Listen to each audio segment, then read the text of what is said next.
мағжан жұмабай атамыздың пайғамбар болғаны рас па? Бірге анықтап көрелік. Кімде-кім мағжан жұмабай атамыздың пайғамбар өлеңін оқыса, яғни мағынасын түсінбей оқыса, онда бірден айтар еді: бұл Аллаға серік қосу, бұл шариғаттың үкімдеріне қарсы келу деген сияқты. Бірақ мағынасы басқа. Егер де өлеңнің мағынасы қарапса, қап-қара түн, шегір көзді жындар жүр. Қайғы менен қан деген сөздің мағынасы сол кездегі қазақтың бейнесі. Ал шегір көзді жындар деген сол кездегі биліктегілер, яғни большевиктер деп айтсақ болады, орыс билігі деп шегір көздерді айтсақ болады. Және де қайғы менен қан деген сол кездегі ашаршылық, тағы да басқа өтпелі ауыр кезеңдер.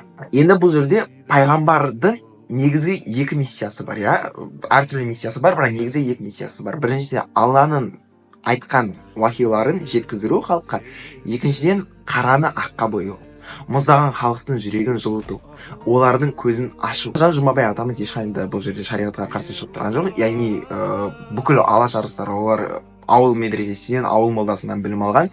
Бұл жердегі пайғамбар деп айтуының себебі өзін қараны аққа бояйтын адам ретінде айтқысы келіп тұр.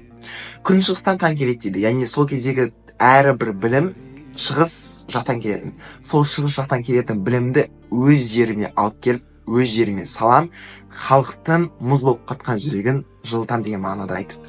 Сондықтан да бұл жердегі басты идея мағжан атамыздың пайғамбар ретінде, пайғамбар сияқты халықтың көзін ашу болатын. Бар болғаны осы. Егер де видео пайдалы болса, ардыға тіркеліп кетейік, келесі бір танымдық видеоларды өткізіп алмайық.